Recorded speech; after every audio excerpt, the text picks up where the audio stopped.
ভাঙনের জন্য দরদ উতলে পড়েছে মমতা বন্দ্যোপাধ্যায়ের চেলাচামুন্ডেদের।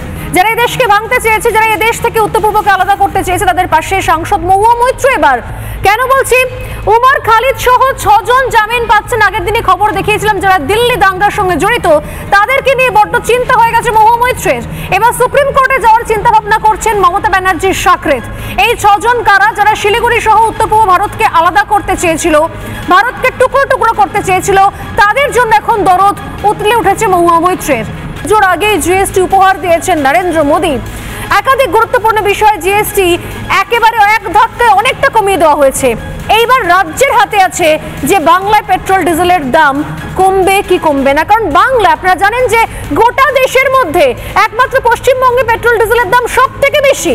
তাই পেট্রোল ডিজেলের ওপর থেকে সেস প্রত্যাহারের দাবি জানালেন আজ শুভেন্দু অধিকারী। এই সেসে টাকা ঢোকে রাজ্যের কোষাগারে, আর সেই টাকা দিয়েই হয় খেলা, মেলা, ভাতা। আর মমতা বন্দ্যোপাধ্যায় সেই সমস্ত ভোট ভেট জোগাড় করতে আম জনতার পকেট ফাঁকা হয়ে যাচ্ছে। এবার তাই সেস কমানোর দাবিতে সরব হলেন বিরোধী দলনেতা শুভেন্দু অধিকারী।